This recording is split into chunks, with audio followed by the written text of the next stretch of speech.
Hello everyone, welcome to परचम classes. मेरा नाम जय शर्मा है और आज हम लेके आए हैं बैंकिंग एंड फाइनेंस का weekly current affair for 11th August to 17th August. Right. अब हमारे पहले की टेक्निक याद रहेगी कि हम हर एक न्यूज़ इवेंट को ब्रेक करेंगे, उसमें से कीवर्ड समझेंगे, उसकी थीम समझेंगे and then exam point of view से हमारे लिए जो इंपॉर्टेंट है हम वही चीज़ को पढ़ेंगे। राइट। सो लेट्स स्टार्ट करते हैं। हमारी जो पहली न्यूज़ है जिसके अंदर आरबीआई ने अपनी मॉनेटरी पॉलिसी कमेटी में जो रेपो रेट है उसको अनचेंज रखा है एट 6.5% और जो जीडीपी का ग्रोथ प्रोजेक्शन है वो है 7.2%। अब इसके अंदर कीवर्ड्स क्या है from exam point of view? The first is the RBI, reserve bank of India, जिसके बारे में हमें पता ही है। देन मॉनेटरी पॉलिसी कमेटी क्या है, देन रेपो रेट क्या है एंड ग्रोथ प्रोजेक्शन क्या है। So these are very simple. जो थोड़ा सा कॉम्प्लेक्स है वो है रेपो रेट और मॉनेटरी पॉलिसी कमेटी के बारे में समझना। राइट।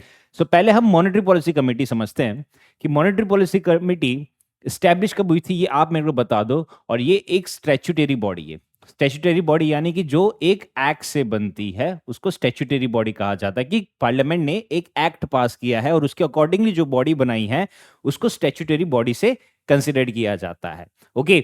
तो ये इसका काम क्या है कि जो गवर्नमेंट ऑफ इंडिया की मॉनेटरी पॉलिसी है उसको रेगुलेट करना। और ये किसके अंडर बनाई गई है? आरबीआई एक्ट 1934 के अंडर बनाई गई है। अब इसको हेड कौन करता है मॉनेटरी पॉलिसी कमेटी को? वो है आरबीआई के गवर्नर, यानी कि ये 6 मेंबर बॉडी है जिसको हेड किया जाता है बाय आरबीआई गवर्नर। बाकी के मेंबर कौन होंगे वो आप मेरे को बता दीजिए। और इसका जो सबसे इंपॉर्टेंट टास्क है वो है the concept of inflation targeting and जो दूसरा है कि हमारा मॉनेटरी पॉलिसी में क्या स्टांस होना चाहिए। ये दोनों को हम एक एक करके समझते हैं। तो सबसे पहले समझते हैं कि इन्फ्लेशन टारगेटिंग क्या है।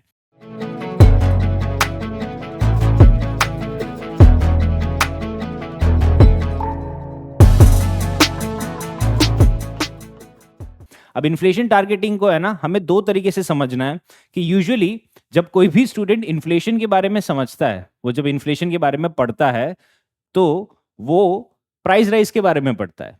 राइट। बट इन्फ्लेशन का देखें तो दो एस्पेक्ट है। पहला है माइक्रो एस्पेक्ट और दूसरा है मैक्रो एस्पेक्ट।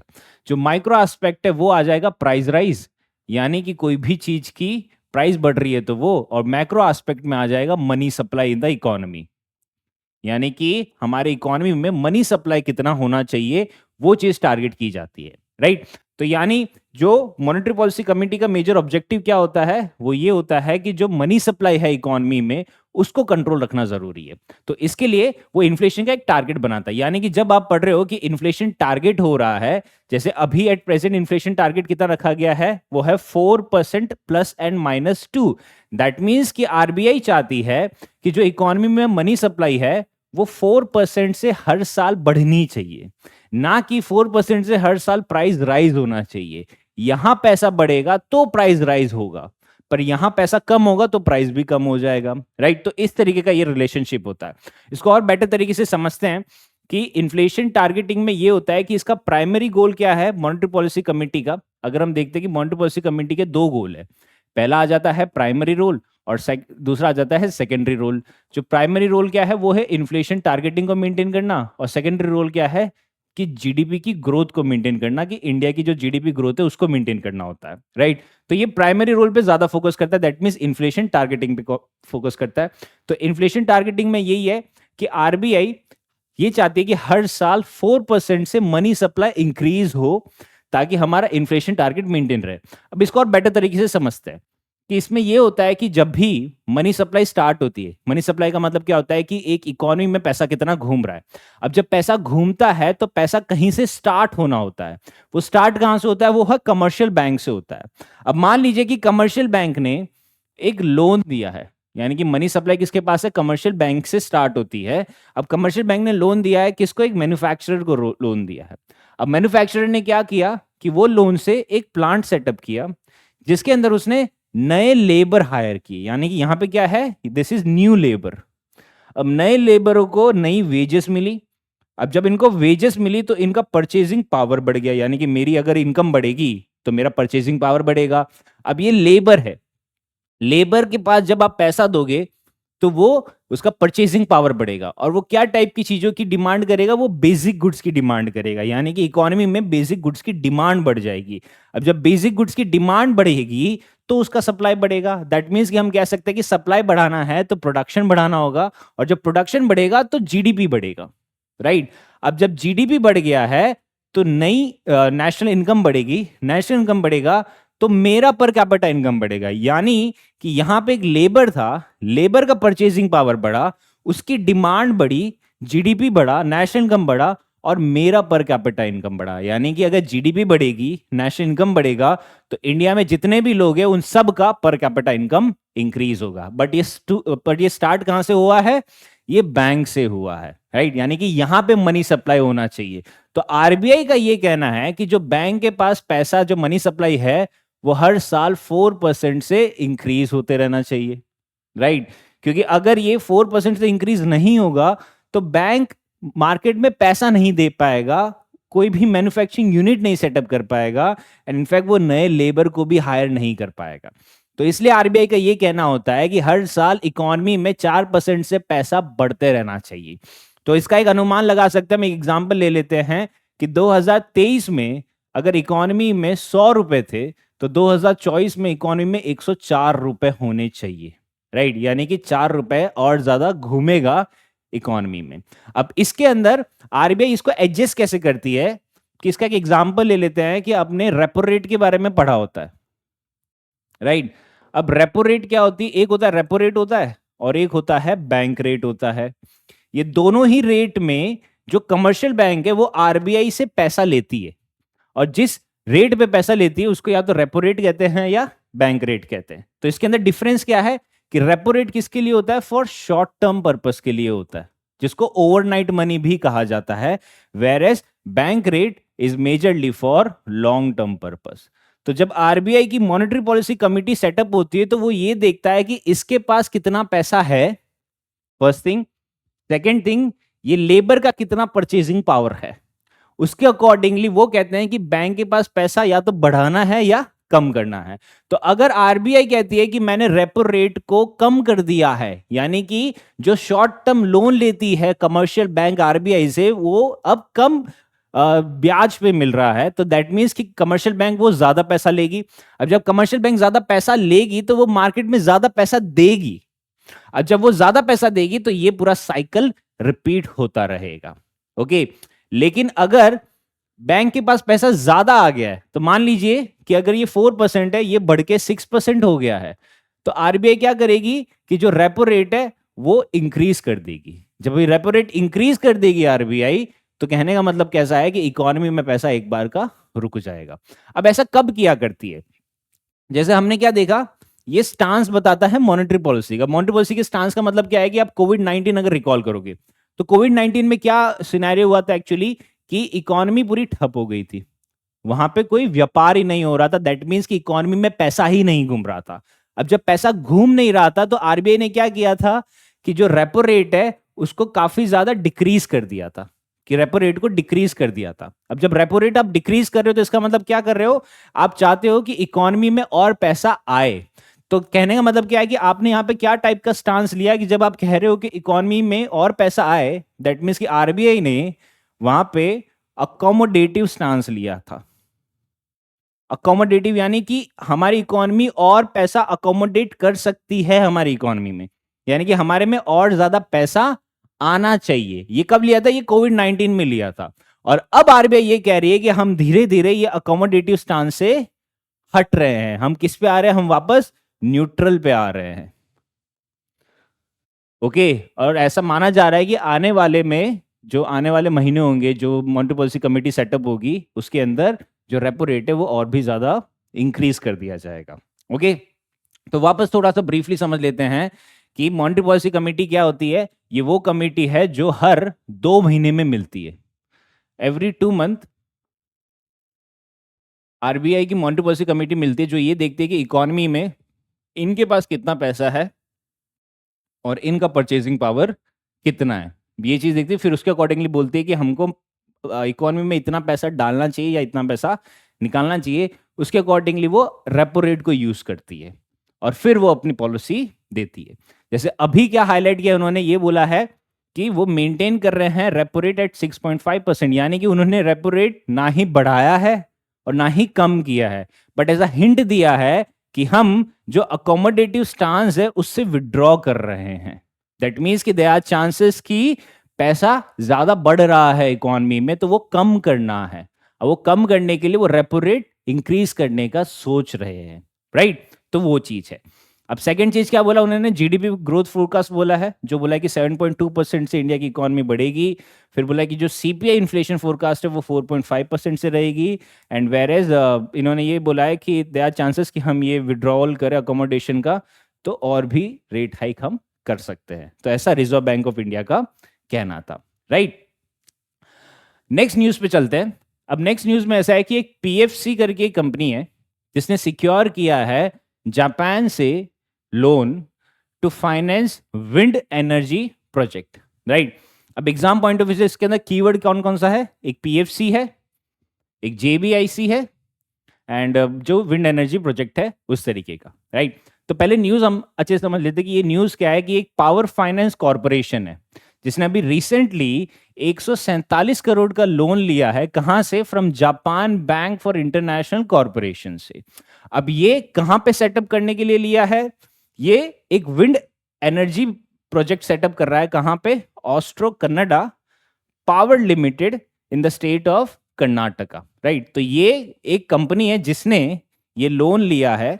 क्यों लिया है? क्योंकि उसको कर्नाटका में एक विंड एनर्जी प्रोजेक्ट सेटअप करना है। तो ये लोन लिया गया है जापान की इंटरनेशनल कोऑपरेटिव बैंक से, जिसका लोन अमाउंट है 147 crore. So these are all the factual information. छोटी सी न्यूज है, इसके अंदर कुछ खास हमारे पास डिटेल है नहीं, राइट? तो इसका की पॉइंट क्या है कि इतना पर्टिकुलरली ये लोन है, ये लोन दिया किसने है? Japan bank for international corporation. और ये प्रोजेक्ट के अंदर कितना वो मेगावाट जनरेट किया जाएगा? Around 300.3 megawatt of wind energy project है कर्नाटका में। और ये किसने लिया है? ऑस्ट्रो कन्नडा पावर लिमिटेड ने। ओके, सो क्लैरिटी है। तो अगर आप ये 4 पॉइंट्स भी अगर याद कर लोगे तो भी ये न्यूज आपकी कवर हो गई इसके अंदर। नेक्स्ट है दैट गवर्नमेंट ने रिलैक्स किया है capital gain tax rules for property owners. तो इसके अंदर कीवर्ड्स क्या है? कैपिटल गेन टैक्स और उसका रूल्स टाइप क्या आया है। अब कैपिटल गेन टैक्स दो टाइप के होते हैं, एक हो जाता है लॉन्ग टर्म कैपिटल गेन और एक हो जाता है short term capital gain tax, right? तो ये दोनों को हम अच्छे से समझते हैं कि पहला है लॉन्ग टर्म में क्या होता है कि लॉन्ग टर्म में मोर देन अ ईयर, मतलब एक साल से ज्यादा टाइप का जब आप एक टैक्स लगता है तो उसको कैपिटल गेन टैक्स कहते हैं। इसको हम और अच्छे से समझते हैं कि मान लीजिए कि ये किस पे लगता है कि मैंने एक प्रॉपर्टी ली है, ओके, मैंने एक प्रॉपर्टी ली है, मैंने एक शॉप लिया है या एक घर लिया है इन्वेस्टमेंट के तौर पे। अब जब वो मैंने घर लिया है 1 साल के लिए, 2 साल के लिए, 5 साल के लिए, तो जब मैंने लिया था वो 1 लाख का था। अब जब 5 साल बाद मैं बेच रहा हूं तो वो 5 लाख का हो गया। तो ये 4 लाख क्या है? ये 4 लाख क्या है? वो कैपिटल में से मेरे को गेन मिला है। तो जब मैं पैसा कमाऊंगा तो मेरे को उसका टैक्स देना पड़ेगा। तो ये मैं जिस पे टैक्स दूंगा that is capital gain tax. अब अगर वो प्रॉपर्टी मैंने 1 साल से ज्यादा के लिए रखी है और फिर बेचा है तो वो long term capital gain tax हो गया। अब अगर वो 1 साल से कम में मैंने रखी है और फिर बेचा है तो वो short term capital gain tax हो गया, राइट? तो ये बेसिक डिफरेंस है। तो यहां पे क्या होगा कि यहां पे होल्डिंग पीरियड क्या है? लॉन्ग टर्म में 1 साल से ज्यादा का है और शॉर्ट टर्म में 1 साल से कम का होता है। इस पे जो टैक्स रेट लगता है वो काफी कम होता है और इस पे जो टैक्स रेट लगता है वो ऑर्डिनरी जो इनकम टैक्स लगता है उतना रहता है। ये लॉन्ग टर्म कैपिटल गेन्स काफी स्टेबल माना जाता है और ये काफी ज्यादा वॉलेटाइल माना जाता है, क्योंकि अगर आप 1 साल से कम में कोई भी इन्वेस्टमेंट करके उसको वापस विड्रॉ कर ले रहे हो तो वो थोड़ा सा रिस्की हो जाता है। वेर इज लॉन्ग टर्म में ऐसा है कि आपने एक बार पैसा डाल दिया, फिर 3 साल, 4 साल या 5 साल तक आप उसको नहीं छेड़ रहे हो, फिर आप देख रहे हो, राइट? तो वो थोड़ा सा स्टेबल टाइप का सा हो जाता है। ओके, अब इसके अंदर जो नया रूल है वो रूल में गवर्नमेंट ने क्या इंट्रोड्यूस किया है कि जो कैलकुलेशन होगा long term capital gains on property वो 2 तरीके से आप कर सकते हो। पहला क्या है? That tax with indexation and दूसरा है टैक्स विदाउट इंडेक्सेशन। अब ये दोनों का हम डिफरेंस समझते हैं कि जो टैक्स विथ इंडेक्सेशन क्या है कि ये है कि आपकी जो परचेज प्राइस है उसको एडजस्ट कर दिया जाता है फॉर द इन्फ्लेशन। यानी कि जो मैंने लॉन्ग टर्म कैपिटल परचेज किया था वो मान लीजिए कि मैंने 2020 में 1 लाख रुपए का खरीदा था, ठीक है। अब मेरे को 2024 में उसे बेचा है तो 5 लाख रुपए का हो गया। तो अगर मैं ये परचेज प्राइस एडजस्ट करवा लेता हूं तो वो क्या होगा, that is tax with indexation. यानी कि मैंने क्या किया कि मेरी परचेज प्राइस को एडजस्ट करवा लिया कि जो पहले टैक्स लग रहा था वो 1 लाख रुपए पे लग रहा था, अब जो टैक्स लगेगा वो 5 लाख रुपए पे लगेगा। तो मैंने क्या किया कि जो प्रेजेंट का रेट चल रहा है उस पर मैंने टैक्स लगवा लिया, right. So this is tax with indexation. अब टैक्स विदाउट इंडेक्सेशन में क्या है कि जो परचेज प्राइस है वो अनचेंज रखी, यानी कि मैं वो 1 लाख पे ही टैक्स लगवा रहा हूं। अब ये रूल से फायदा क्या है कि अगर आप टैक्स विद इंडेक्सेशन कर रहे हो तो उस पर आपका 20% टैक्स लगेगा, और जो टैक्स विदाउट इंडेक्सेशन होगा उस पर आपका 12.5% टैक्स लगेगा, राइट। तो ये भी वेरी कर रहा है। Okay, so this is what tax indexation means कि टैक्स इंडेक्सेशन में क्या होगा, टैक्स विद इंडेक्सेशन में कि जो आपकी परचेज प्राइस है वो एडजस्ट कर दी जाएगी, और टैक्स विदाउट इंडेक्सेशन में जो आपकी परचेज प्राइस है वो अनचेंज रहेगी, यानी कि जिस प्राइस पे आपने परचेज किया है वही होगा, जो मार्केट में भी रेट चल रहा है वो नहीं किया जाएगा। तो दोनों पे टैक्स जो होगा वो डिफरेंट तरीके से लगाया जाएगा। ओके, नेक्स्ट न्यूज है that the fractional ownership platform में एक कंपनी है प्रॉपर्टी शेयर, उनको सेबी का पहली बार कोई लाइसेंस दिया गया है, SMREIT। तो इसके अंदर कीवर्ड्स क्या है कि एक तो फ्रैक्शनल ओनरशिप प्लेटफॉर्म क्या है, दूसरा ये कंपनी के बारे में डिटेल, सेबी के बारे में हमें पता ही है, और SMREIT क्या है। तो इसको न्यूज को हम और अच्छे से समझते हैं कि एक प्रॉपर्टी शेयर करके कंपनी है जो एक फ्रैक्शनल ओनरशिप प्लेटफॉर्म है, उसने रिसेंटली एक पहली कंपनी बनी है इंडिया की जिसने सेबी से small and medium real estate investment trust का लाइसेंस लिया गया है। यानी कि जो रियल इस्टेट में इन्वेस्टमेंट होता है उसके लिए ट्रस्ट बनाया गया है, फॉर किसके लिए, small and medium real estate के लिए। तो उसका इन्वेस्टमेंट का ट्रस्ट का लाइसेंस ये कंपनी को मिला गया है, राइट। अब ये इतना इंपॉर्टेंट नहीं, इंपॉर्टेंट क्या है, दो चीजें, एक तो फ्रैक्शनल ओनरशिप प्लेटफॉर्म क्या है, और दूसरा ये पर्टिकुलर ट्रस्ट के बारे में समझना है। ओके, तो सबसे पहले हम फ्रैक्शनल ओनरशिप प्लेटफॉर्म समझते हैं। ये एक डिजिटल मार्केट प्लेस है, राइट। ये एक डिजिटल लेवल पे एक प्लेटफॉर्म बनाया गया है, एक मार्केट प्लेस है, यानी कि एक डिजिटल लेवल पे आप परचेजर से और बायर से मिल सकते हो। तो यहाँ क्या होगा कि जो भी हाई वैल्यू एसेट होता है उसको आप उसके शेयर्स इश्यू कर सकते हो। यानी कि मान लीजिए कि एक हाई वैल्यू एसेट है, यानी कि एक पर्टिकुलर लैंड है या एक कमर्शियल बिल्डिंग बन रही है। अब कमर्शियल बिल्डिंग यूजुअली काफ़ी ज़्यादा एक्सपेंसिव होती है, उसके अंदर काफ़ी करोड़ों रुपए लगते हैं। तो मान लीजिए कि उसका टोटल कॉस्ट हो रहा है 100 करोड़ का प्रोजेक्ट है वो। ओके, तो ये क्या है, ये एक हाई वैल्यू है। अब हाई वैल्यू में मेरे को इन्वेस्ट करना है, पर मेरे पास 100 करोड़ नहीं है। मेरे पास कितने हैं, मेरे पास 1 करोड़ या 2 करोड़ है। तो यहाँ पे क्या होगा कि मैं यहाँ पे जाऊंगा फ्रैक्शनल ओनरशिप प्लेटफॉर्म पे, वहां मैं देखूंगा कि डिजिटली कि कौन से हाई वैल्यू एसेट में एक इन्वेस्टर की रिक्वायरमेंट है। तो वो 100 करोड़ में मैं 1 करोड़ या 2 करोड़ इन्वेस्ट कर दूंगा। तो यहां पे क्या होगा कि आप फ्रैक्शन में ओनरशिप डिवाइड कर दे रहे हो। अब वो 100 करोड़ में से 1 करोड़ की ओनरशिप मेरे पास आ गई, और बाकी जिसके जैसी इन्वेस्टमेंट होगा उसको उस तरीके का ओनरशिप मिलेगा। So this is what this is कि आपको फ्रैक्शनल में शेयर मिल गया है और आप उसके ओनर बन चुके हो, राइट। यानी कि 100 करोड़ में से 1% का जो वो रहेगा 1 करोड़, वो मेरी ओनरशिप रहेगी, राइट। तो ये किस किस में होता है, ये रियल इस्टेट में होता है फॉर कमर्शियल प्रॉपर्टीज के लिए, रेसिडेंशियल बिल्डिंग के लिए एंड लग्जरी होम्स के लिए, वेरेज ये आर्ट में भी होता है, जो हाई वैल्यू पेंटिंग्स है, स्कल्पचर्स है और अदर टाइप के जो कलेक्शंस होते हैं उस पे ये चीज रहती है। So this is what the fractional ownership platform. Okay, तो इसका की हाईलाइट समझते हैं कि एक्चुअल न्यूज में क्या रखा गया है कि जो प्रॉपर्टी शेयर है ये एक पहली कंपनी बनी है फ्रैक्शनल ओनरशिप जिसको लाइसेंस मिला है for small and medium real estate investment trust का, राइट। यानी कि ये एक प्लेटफॉर्म पे अपना ट्रस्ट स्टार्ट कर सकता है। तो इसमें क्या होगा कि ये एक तरीके से इन्वेस्टमेंट मैनेजर बनेगा, राइट। ये एक इन्वेस्टमेंट मैनेजर बनेगा, यानी कि हम कह सकते हैं कि ये एक तरीके का ब्रोकर टाइप का रहेगा कि आप इसके थ्रू वो प्लेटफॉर्म पे इन्वेस्ट कर सकते हैं, राइट। और जो पहला ये जो स्कीम आई थी, ये कंपनी ने ऐसा प्लान कर रही है to launch its initial SMREIT scheme for 330 crore, जिसके अंदर कमर्शियल प्रॉपर्टीज को फुल्ली लीज पे दिया जाएगा इन बेंगलुरु। और ये किसके अंदर आएगा, पूरा सेबी के रेगुलेशन के अंदर आएगा, everything regarding to this particular news event. Okay, next है that Jackson engineers and SBI join hands to boost solar adoption. तो इसके अंदर कीवर्ड्स क्या है कि जैक्सन इंजीनियर्स, उसके बारे में आप मेरे को बता दोगे। एसबीआई के बारे में तो मैं आपको बता ही रहा हूँ, हमें पता ही है। और ये एक्चुअली ये क्या है, राइट? तो न्यूज़ को और अच्छे समझते हैं कि एसबीआई और जैक्सन इंजीनियर्स के बीच में एक एमओयू साइन हुआ है। एमओयू में क्या है कि इंडिया में सोलार एनर्जी का अडॉप्शन इंक्रीज करना है, कि इंडिया में जो सोलार पावर है उसका जो एडॉप्शन है वो हर जगह पे इंक्रीज करना है, राइट? तो ये कोलैबोरेशन किस पे फोकस कर रहा है? एक स्कीम है दैट इज सूर्य शक्ति सोलार फाइनेंस इनिशिएटिव। और ये इनिशिएटिव के बारे में हम समझते हैं तो this initiative has been launch by SBI, जिसका मेजर ऑब्जेक्टिव क्या है? To promote the adoption of solar energy, जिसके अंदर आपको फाइनेंशियल असिस्टेंस दिया जाएगा for commercial, industrial as well as institutional sectors के लिए, जिसकी लोन की अमाउंट रहेगी अप टू 10 करोड़।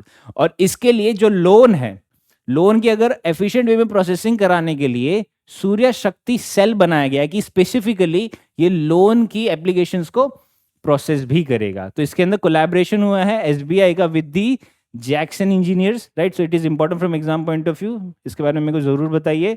देन ये इनिशिएटिव में रूफटॉप सोलर पैनल्स दिए जाएंगे एंड जो इंटरेस्ट रेट रहेगा वो काफ़ी ज़्यादा लो रेट पे दिया जाएगा ताकि लोग ये ज़्यादा से ज़्यादा लोन ले। ओके, अब ये पार्टनरशिप का की एस्पेक्ट क्या है कि इसके अंदर फाइनेंशियल सपोर्ट दिया जाएगा, सोलर टेक्नोलॉजी एक्सपर्टीज दी जाएगी। फाइनेंशियल सपोर्ट में ये अप टू 10 करोड़ तक का रहेगा। और जो जैक्सन इंजीनियर्स है ये हमें एक्सपर्टीज देगा। और अपार्ट फ्रॉम दिस ये क्या कर रहा है that to roll out rooftop solar projects and contribute to India's renewable energy goals, यानी कि जो सोलर प्रोजेक्ट का अडॉप्शन है वो और भी ज़्यादा एक्सलरेट यानी कि इंक्रीज करना है, राइट? सिंपल न्यूज़ है कि एसबीआई और जैक्सन इंजीनियर्स के बीच में एक कोलैबोरेशन हुआ है, जिसके अंदर एसबीआई ऑलमोस्ट ये स्कीम के अंदर, ये एक इनिशिएटिव है उसका, उसके अंदर कोलैबोरेट किया है, जिसके अंदर 10 करोड़ तक का लोन देंगे। उसके अंदर फाइनेंशियल असिस्टेंस होगा और सूर्य शक्ति सेल के बारे में रहेगा जो रूफटॉप सोलर पैनल के लिए एप्लीकेशंस को और ज़्यादा ईज करेगा। सिंपल है। नेक्स्ट है that Agassiz federal life insurance ने हैंड ज्वाइन किए हैं विथ फोन पे कि इंडिया में इंश्योरेंस पेनिट्रेशन इंक्रीज हो।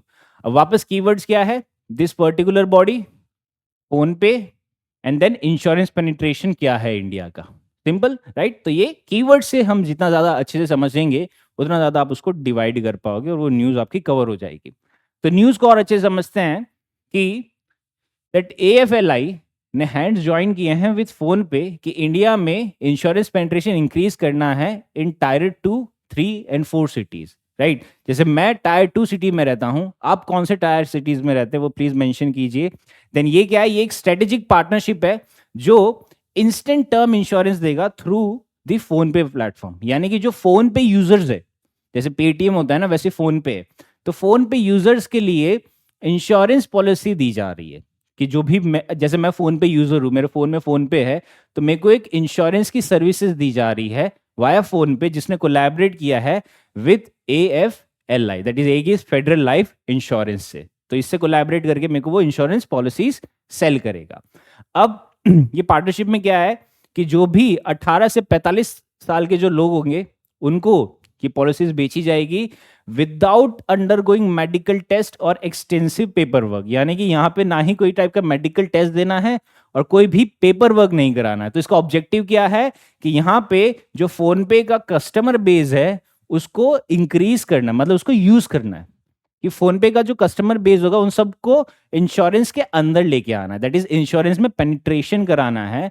और इसके अंदर 5 से 25 लाख तक का सम एश्योर्ड रहेगा, जिसका जो प्रीमियम होगा वो आप या तो महीने भर सकते हो या फिर हर साल में भर सकते हो, राइट? तो इसका मेजर ऑब्जेक्टिव क्या है कि वाइडर ऑडियंस को लेके आना है। अब ऐसा क्यों कर रहे हैं? क्योंकि इंडिया में जो इंश्योरेंस पेनिट्रेशन है ना वो काफी ज्यादा लो है।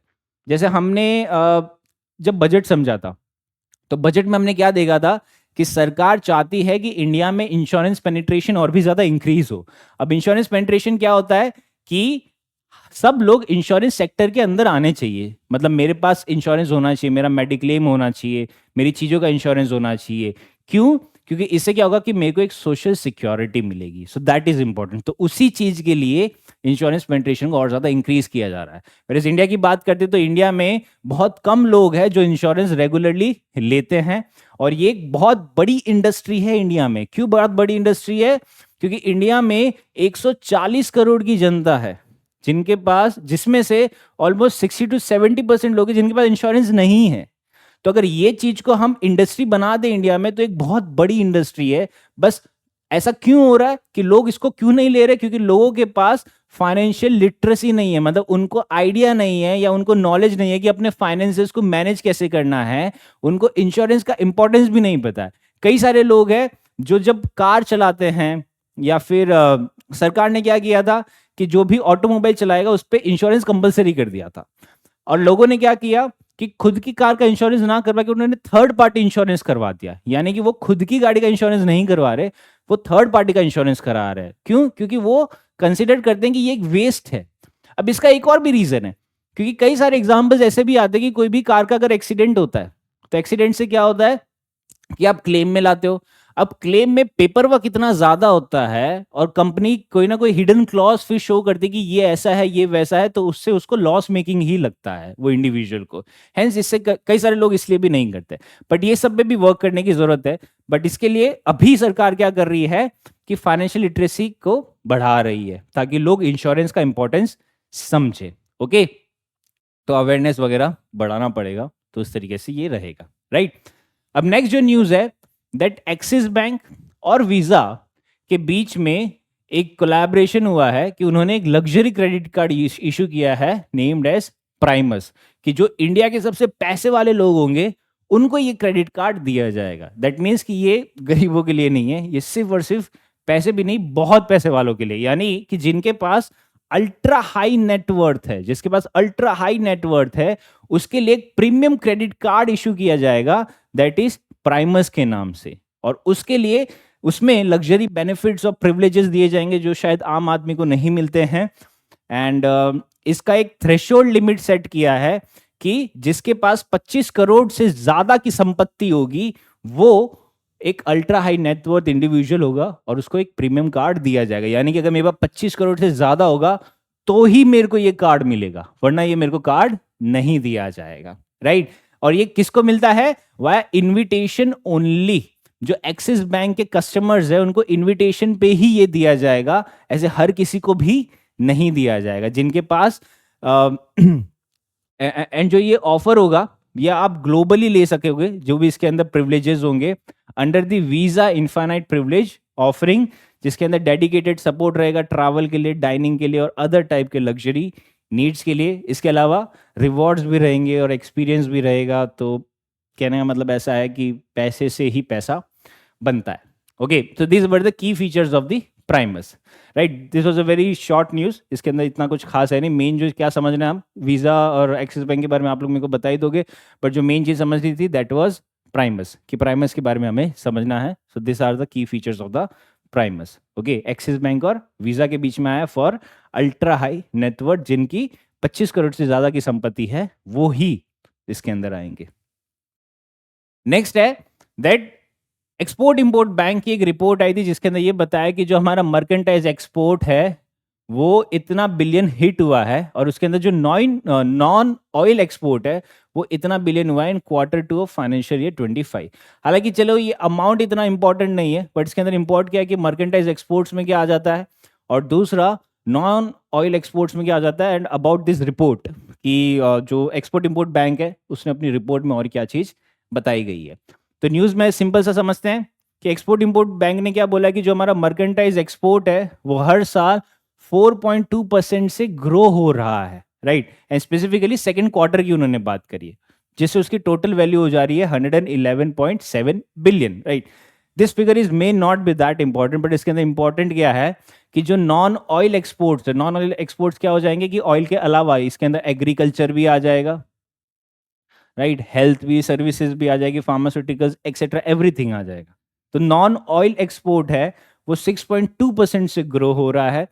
एंड इसके अंदर क्या है कि जो ग्रोथ हो रहा है उसके अंदर मैन्युफैक्चरिंग और सर्विस सेक्टर दोनों में एक सस्टेन लेवल पे मोमेंटम चल रहा है। मतलब ऐसा नहीं कि सिर्फ एक में ज्यादा ग्रोथ हो रहा है या एक में कम ग्रोथ हो रहा है।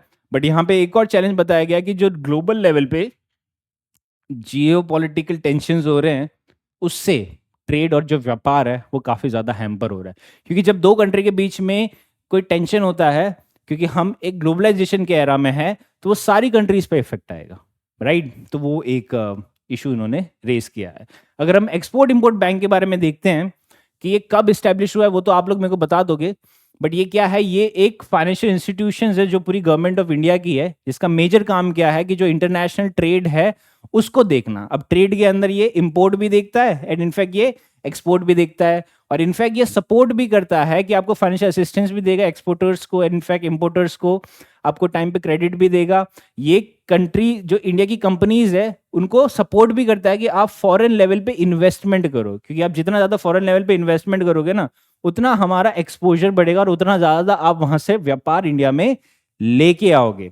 इसके अलावा ये इंश्योरेंस भी देता है और ये गारंटी भी देता है कि आप अपने एक्सपोर्ट के रिस्क को मिटिगेट कर सको, एंड देन आपको ये कंसल्टिंग और एडवाइजरी सर्विसेज भी प्रोवाइड करता है, right. So this was about export import bank. Next news है कि RBI notifies the approval of FPI investments in sovereign green bonds in IFSC. अब इसके अंदर कीवर्ड्स क्या है, आरबीआई के बारे में हमें पता ही है, एफपीआई क्या होता है ये कीवर्ड है, सेकंड कीवर्ड है सोवरेन ग्रीन बॉन्ड क्या होता है, और थर्ड है आईएफएससी क्या होता है, राइट। तो वन बाय वन हम इनको सबको समझते हैं तो हमें न्यूज ऑटोमेटिकली समझ आ जाएगी कि न्यूज क्या है। न्यूज के अंदर आरबीआई ने अप्रूवल दिया है फॉरेन पोर्टफोलियो इन्वेस्टर्स को कि वो सॉवरेन ग्रीन बॉन्ड में इन्वेस्ट करे। अब ये इन्वेस्ट किसके थ्रू करेंगे, इंटरनेशनल फाइनेंशियल सर्विस सेंटर इन गुजरात, जिसको गिफ्ट सिटी से भी कंसीडर्ड किया जाता है, राइट। गिफ्ट सिटी से भी कंसीडर किया जाता है। इसका मेजर ऑब्जेक्टिव क्या है कि जो ग्रीन बॉन्ड्स है उसके अंदर इन्वेस्टर का बेस और ज्यादा इंक्रीज करना, कि ज्यादा से ज्यादा इन्वेस्टर्स आए और वो पैसा अपना वहां पे इन्वेस्ट करे, राइट। एंड इसके अलावा जो ग्लोबल इन्वेस्टर्स है वो भी इसका पार्ट बने, यानी कि जो डोमेस्टिक इन्वेस्टर्स है वो तो इसका पार्ट बनेंगे ही बनेंगे, और साथ में जो ग्लोबल इन्वेस्टर्स है वो भी इसका पार्ट बनने चाहिए। अब अगर हम एफपीआई और एफडीआई का डिफरेंस समझते हैं, हालांकि ये चीज हम पहले भी देख चुके हैं बट वापस थोड़ा सा ब्रीफली देख लेते हैं कि एफपीआई में क्या होता है कि सिक्योरिटीज परचेज की जाती है और एफडीआई में फिजिकल एसेट परचेज किया जाता है। इसमें कोई भी कंट्रोल नहीं है मैनेजमेंट का, और एफडीआई में पूरा कंट्रोल रहता है इंडिया की गवर्नमेंट का, और इसका ड्यूरेशन होता है शॉर्ट टू मीडियम टर्म, ये लॉन्ग टर्म के लिए होता है। इसका रिस्क काफी कम होता है, इसका रिस्क काफी ज्यादा होता है। इसमें लिक्विडिटी हाई होती है, इसके अंदर लिक्विडिटी कम होती है। ये फाइनेंशियल मार्केट को इंपैक्ट करता है, वेरेस एफडीआई जो होगा वो प्रोडक्शन और एम्प्लॉयमेंट को भी इंपैक्ट करेगा। अब आप मेरे को एक एक एग्जांपल बता दोगे एफपीआई और एफडीआई का, राइट यानी कि लाइव एग्जांपल क्या, जैसे फॉर एग्जांपल इसके अंदर की फैक्ट्री बनाना या कोई भी तरीके की फॉरेन कंपनी को एक्वायर करना, वेरेज इसके अंदर शेयर बाय करना, राइट। तो एक कॉन्क्रीट एग्जांपल प्लीज आप लोग मेरे को बताइए कमेंट सेक्शन में। देन है कि सॉवरेन ग्रीन बॉन्ड्स क्या होते हैं। अब सॉवरेन का मतलब क्या होता है, गवर्नमेंट, और ग्रीन का मतलब हो जाता है कि एनवायरमेंट पर्पस के लिए, और बॉन्ड का मतलब हो जाता है एक तरीके का शेयर हो गया वो, ठीक है। यानी कि गवर्नमेंट ने एनवायरमेंट में पैसा लाने के लिए बॉन्ड्स इशू कर रही है ताकि लोग वो शेयर परचेज करें और सरकार के पास ग्रीन एनर्जी में डालने के लिए पैसा बने, यानी कि एनवायरमेंट को लेके जो भी खर्चा होगा वो ये बॉन्ड से यूज किया जाएगा। सो दैट मीन्स कि इस तरीके के प्रोजेक्ट्स को फंड किया जाएगा जो एनवायरमेंट को बेनिफिट करेंगे। मे बी ये एक रिन्यूएबल एनर्जी हो जाएगा, राइट, ट्रांसपोर्टेशन पे आ सकता है, ग्रीन बिल्डिंग आ सकता है, या पॉल्यूशन कंट्रोल पे ये आ सकता है, राइट। यानी कि जो भी एनवायरमेंट को प्रोटेक्ट करने के लिए जो भी प्रोजेक्ट के लिए फंडिंग चाहिए होगी वो पैसा यहां से मिलेगा सरकार को, तो लोग इसके अंदर इन्वेस्ट करेंगे। अब लोग इसके अंदर इन्वेस्ट क्यों करेंगे, क्योंकि ये सोवरेन है, सोवरेन यानी कि गवर्नमेंट है। अब गवर्नमेंट के बॉन्ड में आप जब भी इन्वेस्ट करते हो तो दैट मीन्स कि उसके अंदर आपको सिक्योरिटी है, क्योंकि जिस मेन क्या होता है कि शेयर्स में हमें डर रहता है कि हमारा पैसा डूब ना जाए। अब सरकार कभी नहीं डूब सकती, सरकार बदल सकती है बट सरकार हमेशा रहेगी, राइट। तो सरकार के बॉन्ड में आप जब पैसा डालोगे तो आपको एक हाई लेवल की सिक्योरिटी फील होगी। वेरेस प्राइवेट सेक्टर में ऐसा होता है ना कि कंपनियां उठ गई, सरकार उठेगी नहीं, सरकार बदलेगी, राइट। यानी कि सरकार हमेशा एक टाइप की सरकार हमेशा रहेगी। Okay, so these are sovereign green bond. अब अगर हम आईएफएससी के बारे में समझते हैं कि आईएफएससी क्या है, ये एक इंटरनेशनल फाइनेंस सर्विस सेंटर है जो मेजरली फाइनेंशियल सर्विसेज देता है। तो फाइनेंशियल सर्विसेज देता है, क्या टाइप की फाइनेंशियल सर्विसेज देगा? ये बैंकिंग भी देगा, इंश्योरेंस भी देगा और कैपिटल मार्केट के लिए भी देगा। अब ये किसके लिए है? ये मेजरली वो टाइप की सर्विसेज देता है जो डोमेस्टिक और इंटरनेशनल लेवल पे अपने फाइनेंसेस को यूज करते हैं। या तो वो इन्वेस्ट करते हैं एक जगह से दूसरी जगह पे, या वो ट्रांसफर कर रहे हैं एक जगह से दूसरी जगह के। यानी कि जो इंटरनेशनल लेवल पे जो फाइनेंशियल सर्विसेज होती है, वो बैंकिंग हो गई, इंश्योरेंस हो गया या कैपिटल मार्केट हो गया, यानी कि जो शेयर्स या कहीं पे कुछ कैपिटल मार्केट का परचेज या सेल हो गया, तो ये सब किसके थ्रू कर सकते हैं? हम इंटरनेशनल फाइनेंशियल सर्विसेज के थ्रू कर सकते हैं। तो ये क्या करता है? ये एक एनवायरनमेंट बनाता है जहां पे आप डोमेस्टिक और इंटरनेशनल क्लाइंट दोनों से मिल सकते हो। तो ये क्या है? ये एक तरीके का एक प्लेटफॉर्म है, एक तरीके का प्लेटफॉर्म है जो फाइनेंशियल सर्विसेज देता है for both domestic as well as international clients. और ये लोग इसमें क्यों ज्यादा अट्रैक्ट होते हैं? क्योंकि ये टैक्स को लेके इंसेंटिव्स भी हमें प्रोवाइड करता है, right. So this was about IFSC. अब जो नेक्स्ट न्यूज है, नेक्स्ट न्यूज में ये बताया गया है कि सेबी की एक रिपोर्ट आई है जिसके तहत ये बोला है कि जो यूएसए है वो हाईएस्ट एफपीआई इन्वेस्टर बन गया है इंडिया का, उसके बाद में लग्जमबर्ग है एंड फिर कनाडा है, राइट। यानी कि इसके अंदर कीवर्ड्स क्या है? एफपीआई का मतलब हम समझ ही चुके हैं।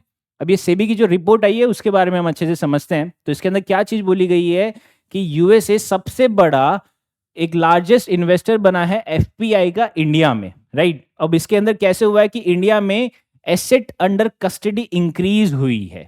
ओके, अब एसेट अंडर कस्टडी का मतलब क्या है कि यहां पे एक कस्टोडियन होता है। कस्टोडियन कौन हो सकता है? ये एक बैंक भी हो सकता है या कोई और तरीके का डिपॉजिटरी पार्टिसिपेंट्स भी हो सकता है। अब ये कस्टोडियन क्या करता है कि आपको अगर कोई और कंट्री के कंपनी में पैसा इन्वेस्ट करना है, राइट, यानी कि ऐसे एफपीआई जाना है, तो ऐसा नहीं कि आपने डायरेक्टली पैसा भेजा और वो चला गया। ये एक मीडियम से जाता है, राइट, यानी कि एक कस्टोडियन से जाता है। वो कस्टोडियन या तो बैंक हो सकती है या कोई और तरीके की फिनटेक कंपनी भी हो सकती है। अब ये कस्टोडियन क्या करेगा? ये कस्टोडियन आपका फाइनेंशियल एसेट रखेगा, यानी कि ये इसके पास जितने ज्यादा फाइनेंशियल एसेट होंगे उतना हम कह सकते हैं कि कंट्री में इन्वेस्टमेंट आ रहा है, फॉरेन पोर्टफोलियो इन्वेस्टमेंट आ रहा है। तो मान लीजिए कि मेरे को कनाडा की कोई कंपनी में इन्वेस्ट करना है, तो वहां पे एक कस्टोडियन होगा। ये कस्टोडियन क्या करेगा? या तो ये बैंक हो सकती है या कोई भी तरीके की फिनटेक कंपनी हो सकती है। तो जिसको मैंने कहा कि भाई मेरे को ये पैसा वहां डालना है, तो मेरे जो एसेट होंगे वो उसके पास होंगे, क्योंकि जो मैंने पैसा इन्वेस्ट किया है वो उसके पास जाएगा और ये अपने मीडियम से वो कंपनी में डालेगा। तो ये क्या है? ये कस्टोडियन है। अब जितना ज्यादा कस्टोडियन के पास पैसा रहेगा उतना हम कह सकते हैं कि उतना ज्यादा वहां पे इन्वेस्टमेंट आ रहा है।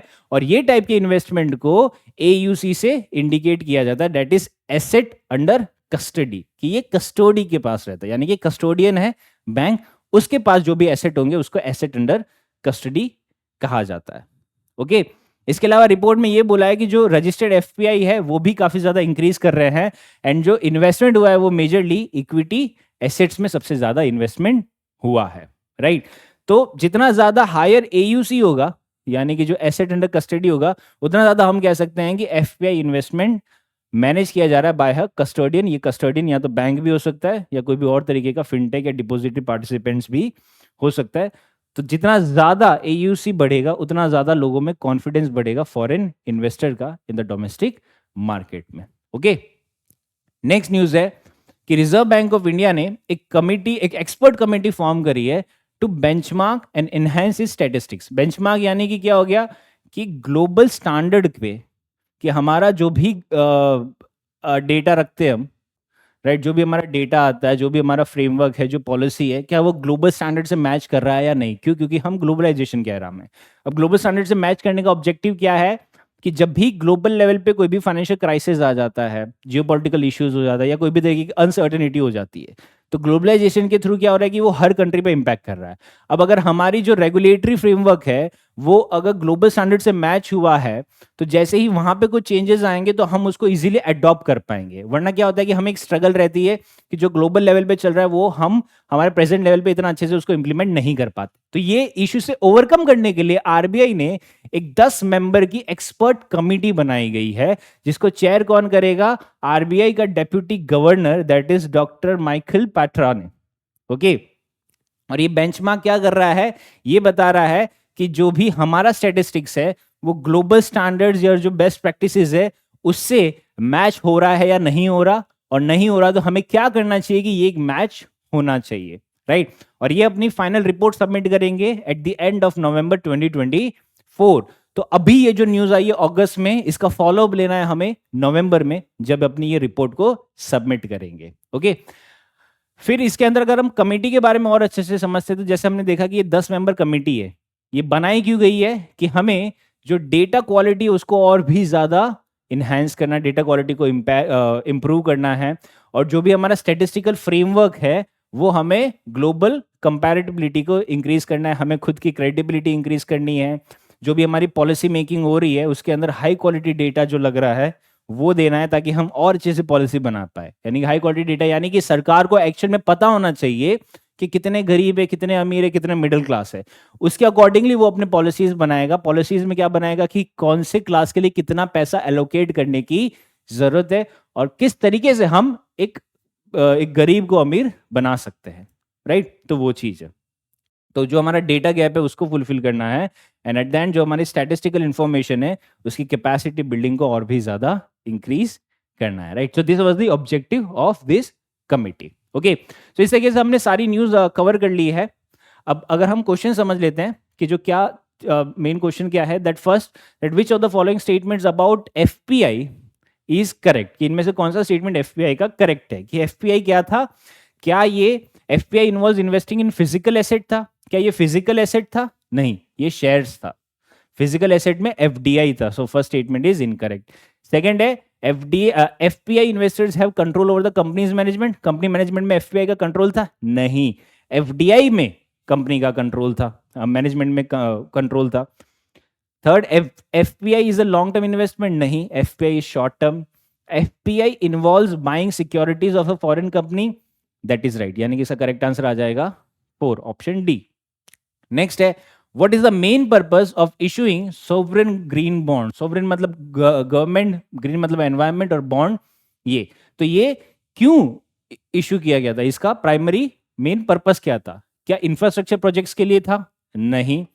क्या एनवायरमेंट और क्लाइमेट फ्रेंडली प्रोजेक्ट के लिए था? यस। क्या गवर्नमेंट डेब्ट को रिड्यूस करने के लिए था?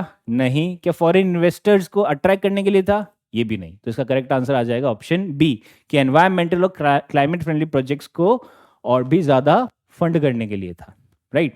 फिर थर्ड है, according to a recent SEBI report, which country is the largest source of FPI into India? अभी हमने देखा कि सेबी की अभी रिपोर्ट आई थी जिसके अंदर ये बताया था दैट जो यूनाइटेड स्टेट्स ऑफ अमेरिका है वहां से सबसे ज्यादा एफपीआई इंडिया में आया है, राइट? सो इसका करेक्ट आंसर बी आ जाएगा, United States. Then what is the primary function of a international financial service centre? के दैट आईएफएससी जो गुजरात में गिफ्ट सिटी है उसका प्राइमरी फंक्शन क्या था? कि फाइनेंशियल सर्विसेज देनी है, किसके लिए? For domestic as well as international के लिए। तो दैट मींस क्या ये मैन्युफैक्चरिंग एक्सपोर्ट्स के लिए प्रमोट करना था? नहीं। To provide a platform for international trade के लिए? ये भी नहीं, इंटरनेशनल ट्रेड नहीं होता है। But to offer a conducive environment for financial services? Yes, कि फाइनेंशियल सर्विसेज के लिए एक अच्छा सा एनवायरनमेंट बनाता है, उसके लिए था। To regulate domestic banking operations? ये भी नहीं। तो इसका करेक्ट आंसर आ जाएगा सी। Now this is the question of the day, that what is the key objective of the RBI's expert committee on benchmarking statistics? यानी कि जो आरबीआई की एक्सपर्ट कमेटी का की ऑब्जेक्टिव क्या था? क्या वो इंटरेस्ट रेट रिड्यूस करना था? क्या गवर्नमेंट की स्पेंडिंग इंक्रीज करना था? To enhance the quality and reliability of RBI statistical data था? टू प्रमोट एक्सपोर्ट था, राइट? तो करेक्ट आंसर आप लोग जरूर बताइए। So this was it from today's video. In the coming video, we'll be covering more such kind of topics. Till then, stay safe and study well. Thank you.